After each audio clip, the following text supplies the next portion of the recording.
premise ng So it's aking your call. mission. So it's your call to Yes, violate sir. the law. Yes. It's your call to violate the law.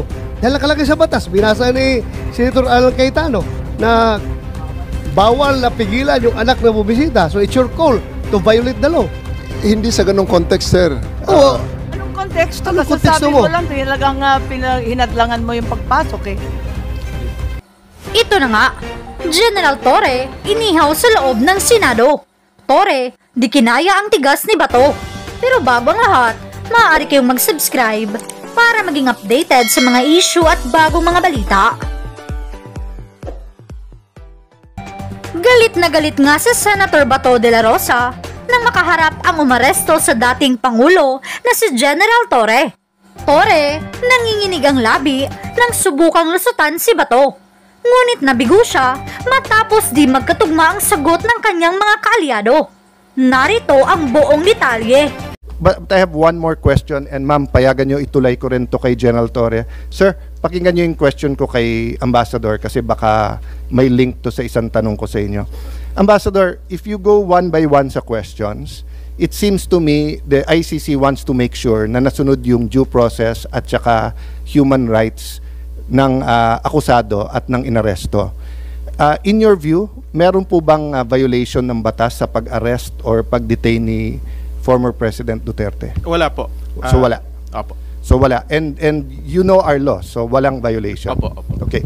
How about you, General Torre? May violation ho ba sa arrest or detention ni former President Duterte? No, sir. No, wala. Categorical wala tayong violate na law. No, sir. Okay. Can I read to you Republic Act 2438? An act defining certain rights of person arrested and detained under custodial investigation as well as the duties of the arresting, detaining, and investigating officer and providing penalties for violation thereof. Section F, any person arrested or detained arrested, detained, or under custodial investigation shall be allowed visits by or conference with any member of his immediate family or any medical doctor or priest, minister chosen by him or by any member of his immediate family or by his counsel. I saw the video, sir. President Duterte was asking for his own doctors. Ang sabi nyo, hindi, may dala kayong doctor na colonel. Tama po ba? That's one part, sir. Yes, so Pero you did not allow him to bring in his own doctor. There's another video that will show that he has his doctors from the Cardinal Santos. Yes, sir. and he was saying kulang yon kasi ano pa sila, di ba? Yung iba pang doctors, pero hindi na pinayagan. There's videos from outside, yung ibang gamit, etc. Correct, sir? So, you can answer. Hindi to yes or no. So, to your point, did you allow all of his doctors in or no? Sir, we have substantial doctor. I think we have complied with 7438, sir. Okay, it doesn't say here substantial. We It have says complied with here... 7438, sir. No, sir. Ang sabi kasi dito, his choice. Hindi nyo choice. Hindi nyo choice i-limit yung doctors niya. Ang sabi nyo, substantial. So, I will clarify. Were there doctors that he requested you did not allow in? Yes I was or not no? aware of that, sir. Okay. You're not aware kung meron pinapasok o wala. Kung meron siyang ibang additional doctor, But sir. I saw the video wherein you're saying 2-star, ako na nagdedesisyon, I will not allow VP Sara in. Tama? Yes, sir. Okay. Hindi ba siya anak? Ang nakalagay dito, the person's immediate family shall include his or her spouse, fiancé, parent or child, brother, sister, grandparent, grandchild, uncle, aunt, nephew, niece, etc. Ang penalty nito ay 4 na taon ata na kulong. Penalty clause. Any arresting public officer, employee, or any investigator who fails to inform any person arrested, detained, or under custodial investigation of his right to remain silent and to have competent penalty of not less than 8 years. Ito, sa letter B, any person who obstructs or prevents any of his lawyers, any member of his family, or person arrested, detained, medical doctor or priest of his choice 4 years. So, sir, you prevented VP Sara from entering. At the outset, sir, maraming salamat sa pagbigay sa akin ng pagkakataon na ito para maklarify yan, sir, dahil nung first hearing natin, sir, ay palagay ko na-explain na lahat yan, sir, at nagkaroon ng napakaraming mga... Nung first hearing, sir, ang pinag-usapan kasi doon na lawyer, ako, upon looking at the Constitution, kaming mga senador, we cannot appear before the court, but we can practice. Pero ang presidente, vice president cannot practice.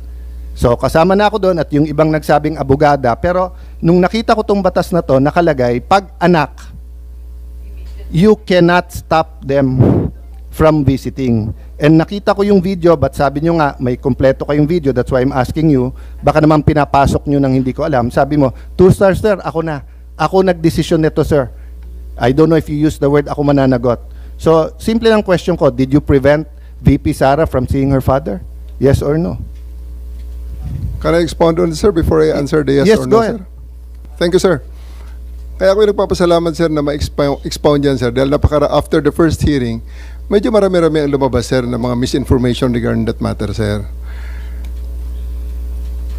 Yes, sir, I did prevent I did deny the request of President Duterte for him to allow VP Sara to enter, sir. Kasi nga naman, sir, mag-aalas 10 na yun, sir. And that is already around 12 hours after we first got him into custody. The VP has all the chances to be with the President earlier that day. We are expecting her. Actually, sir, mga alas 3 pa lang, may information na darating siya. And kung gusto talaga nilang pumasok, sir, pwede naman, sir, eh. Kasi Hinadlangan mo nga eh, di Ma'am, ba? sinundo, ma'am, sa loob ng Villamor. Sinabi nga ninyo na hinarang, di ba? Sabi Yes, nyo, ma'am. Ito, kasi mama, gabi na, I matagal did. na. I did, ma'am, I did really prevent that from the VP. I told the President that she can visit her on the detention cell in Hague. Sabi ko kung gusto niya talaga. Pero Sabi kasi mo nga makapasok, naman, pero ma'am, sa kabilang sandali, ma'am. dako sinabi mo you prevented let her. me- Alin ba talaga? Let me clarify, ma'am, hindi pa ako tapos, ma'am, eh. May Hindi, iba-iba Okay, lang ah. yung sinasabi mo eh. Ma'am, patapusin niyo ako kung pwede. Kung pwede, ma'am. Okay lang. Kasi, ma'am, Madam Chair, meron tayong... I think the resource person is If you will allow me. ah? Sir, if you will allow me. Sir, Yaw. Okay, sir. Kaya nga, but please. eto, be- sir, ah. After all was being said and done, yung sasakyan ni Hanilet, sir, and 5 other vehicles, nakapasok at sinundo sila, sir. Ang eroplano nasa bukas pang pintuan, sir. So, yan, sir, ang isang tumayong balahibo ko nun, sir, noong panahon na nakita ko, naku, andyan yata si VP Sara, andyan si Bongo nakapasok na. Kasi sinusundo na, sir, si Hanilet at saka si Kitty, sir, ng kanilang mga sasakyan, together with the other entourage. Bakit nila sumabay dun, sir, sa tarmac? Bukas pa naman, sir, ang pintuan. Alam mo, Madam Chair, Sir, Nick, Sir. you That's a new ibig mong information, sabihin sir. kung pwede pumasok yung si Ma'am Hanilit at saka si Kitty, gusto mo ring sabay-sabay na sila. Sir, ganito. Hindi ko dinideny na pinrevent ko si VP Sara na pumasok based on the request of the former president. Okay, The reason for that, you prevented VP Sara from entering. yes, ma'am. Okay. Because the reason for that is that 12 hours na ang nakalipas at tapos na ang lahat ng mga delaying tactics. Nick, I cannot allow that. And otherwise, Nick, magiging magulo pa ang situation, Nag-expire sir. pala yung karapatan Sir. ng akusado. may expiration date pala yung karapatan ng anak na bumisita sa kanyang tatay. Sir, we do believe, ako, sir, personally, that's my call at that time because I'm operating on the premise na So it's your aking call. mission. So it's your call to Yes, violate sir. the law. Yes, It's your call to violate the law. Dahil nakalagay sa batas, binasa ni Senator Alan Cayetano na bawal na pigilan yung anak na bumisita. So it's your call to violate the law. hindi sa ganong context, sir. Oo. Anong konteksto? Anong Kasi konteksto sabi mo? mo lang, talagang hinadlangan mo yung pagpasok eh. Mr. President, I won't belabor the point kasi sinagot nyo naman, sir, yung tanong ko. Kasi nga, going back to Ambassador Lacanilao, that's a violation of the law. if you look at the law, it says arrested, detained, and custodial investigation. Kung arrested lang to, baka may lusot, 12 hours, 6 hours, matagal na. Pero ang nakalagay sa law kasi, you cannot deny pag arrested, detained, and custodial investigation. No if, no buts tong batas na to because nga, in the past, lalo pagka, wala pa namang internet masyado nito 1992, no? Wala pa masyado yung mga, bago pa lang yung mga, cellphone na ba nito or ano? But ang point, sir, there's no exceptions here. So that's a matter of defense kay General Torre. But just to pursue this, yung doctors ho ba ni President Duterte certified him fit to travel?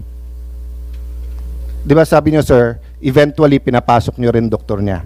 So nung una, sa video nakita ko, ay hindi pa kasi niyo nasasubmit yung buong video, kaya hindi pa namin nare-review, no? That's why I'm giving you the benefit of the doubt. Kasi I'm not an eyewitness, I didn't see and even if I'm not an eyewitness, I didn't view the video, no?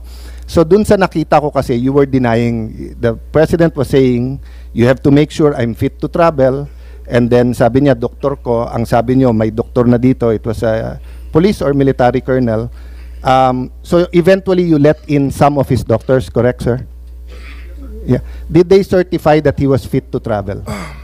I believe, sir, on that argument, we can already... No, it's not an argument. I was just Sir, asking. okay, sir. Did Sir, they certify that he was fit to travel or hindi sila tinanong were they fit to travel? It's not part of the procedure for his private doctors for that to do that, sir. It will be the government doctors who will be No, taking that's not that, sir. true, sir. Ang nakalagay ho dito sa batas, it can be his doctors. Magiging inutil yung batas if you invite your doctors and then they cannot certify. So, ang mangyayari nun, if they certify hindi pwede, sinertify ng government doctor pwede, korte ang magsasabi at kakasuhan yung doktor na nagkakamali. Hindi mo pwede basta't i-replace ng government doctor yung, so like now, no? If anyone here biglang nag-faint at sinabing hindi na siya pwedeng mag-appear dito, we have a Senate doctor. But if it's the doctor of the witness who tells us, we cannot immediately judge on the two. Kasi even dito po sa surrender, may mga tanong about being fit to travel na ang nakalagay nga and even yung baka mapahamak yung kapitan. Kasi kung titignan niyo po yung yung Yes. pinirmahan ng kapitan, sa pinirmahan niya po may nakalagay doon Saan 'yon? Yes, Senator Cayetano, kung pwede lang Yeah, i-clarify, anyway, ang nangyari, si Kitty, sinabi talaga na hindi pinapasok yung doktor. At sinabi ni Dr. Rosa Alensi na ang dating Pangulo, napakataas na ng kanyang diabetes, umabot ng 328, he needs to be admitted directly to a hospital. Nagkaroon ng diskusyon doon sa Villamor, pinatawag yata nung isang Colonel Dr. Donald Palma, cardiologist, na hindi siya nasa kalagayan na magbiyahe ng mahaba, pero pinirmahan ni Dr.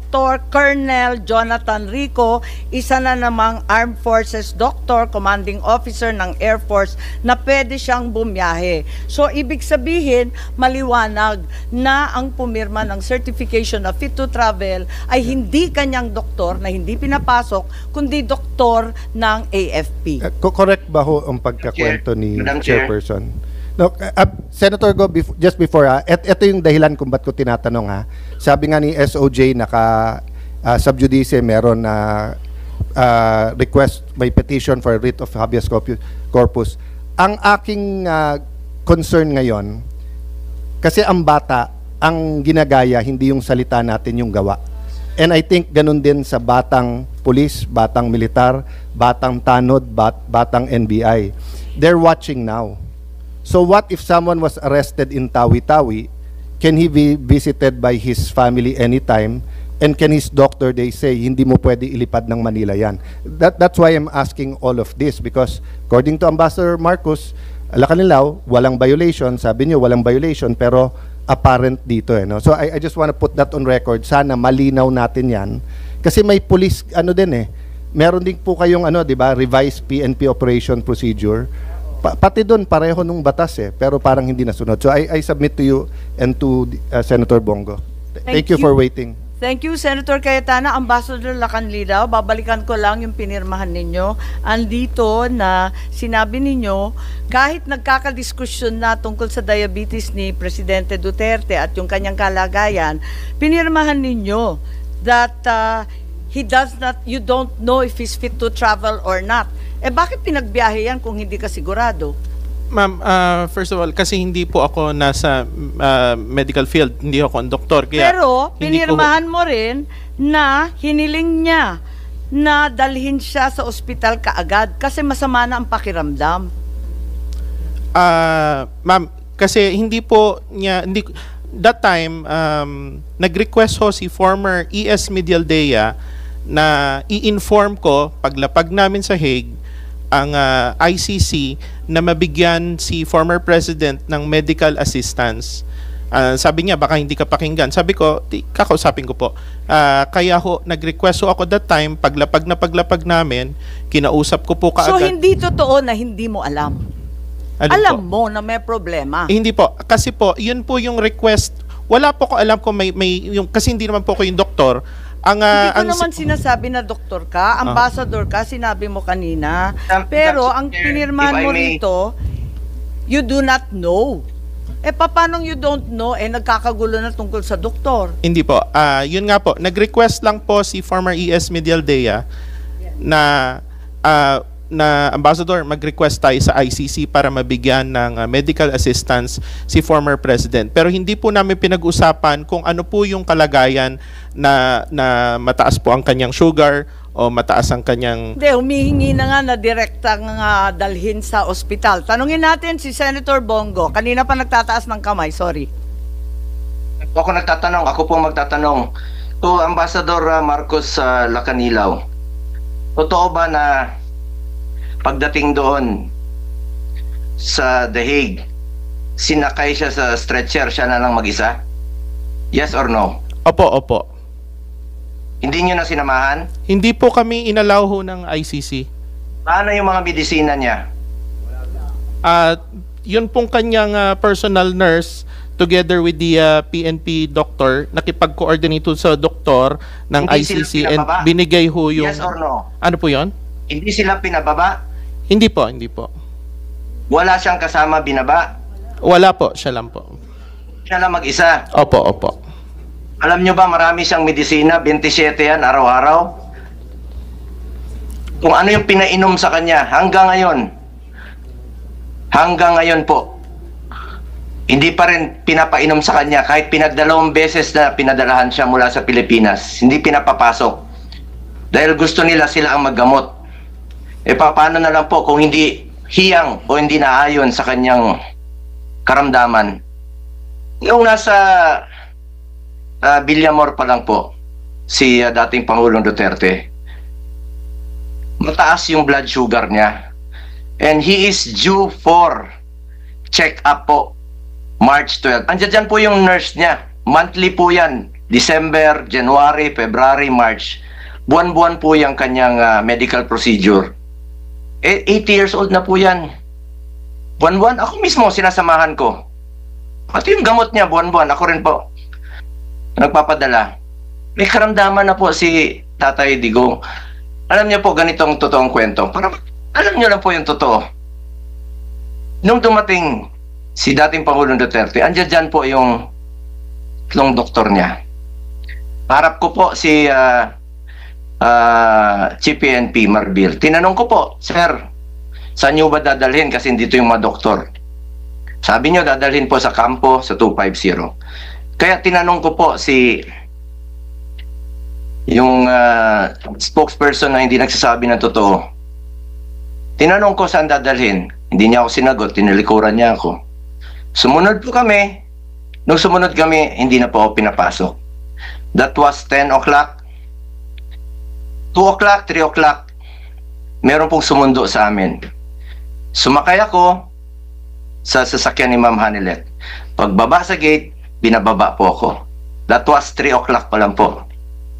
Binababa po ako. Hindi po ako pinapasok. Respeto lang naman ang hinihingi ko. Just for the record. Sino bang pumigil nito? bakit kaya hindi kami pinapasok? Kaya hindi po ako nagtataka kung hindi po pinapasok si VP Sara nung gabi. Paano papasok? Sarado na yung gate. As in, sarado. Lahat po ng gate sa kampo, sarado na po. Nung sinubukan ko pong pumasok, nagpaalam po kami. Pinababa po ako. Kahit nakasakay na po ako sa sasakyan. Nakiusap na lang po ako papasukin yung mga doktor. Yung 3 doktor po. It took you about 3 hours, 4 hours pa po. After his arrival, bago pinapasok yung doktor. Yung oxygen niya nandoon, yung ambulansya po nandoon. Inantay muna about 3 to 4 hours. Or even 5 hours bago pinapasok po yung ambulansya. Pati yung doktor niya. Doon pa po nalaman na mataas 300 plus po ang kanyang blood sugar. With that findings, kung talagang chinek up ng doktor ninyo ng maayos, he is not fit to fly. He is not fit to fly. Due for check-up na po siya and admission po, March 12. You may check with his hospital sa Cardinal Santos. Naka-reserve na po yun. A week before pa po. Hindi naman magsisinungaling yung hospital. Yan na po. Yung gusto lang natin malaman dito, yung katotohanan lamang po. The truth. The truth. General? Kung ano lang po yung totoo. Salamat po. General, tama ba yung sinasabi ni Senator Bongo na 3 oras nang nag-iintay yung sariling doktor ni dating Pangulo at hindi pinapapasok ng pagkahaba-habang panahon samantalang may sakit yung kanyang pasyente? There was a doctor from Cardinal Santos, ma'am, babae. At nag-request pa nga yun nung... 3 oras bang nag-intay?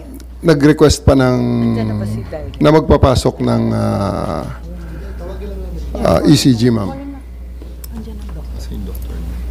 Pero 3 oras nag-intay? 3 to 4 hours po bago pinapasok ang doktor at yung ambulansya.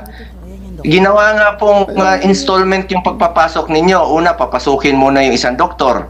Pinapasok na naman yung isang doktor. Finally po, kailangan pumasok yung ambulansya, yung ECG mismo, pati yung oxygen.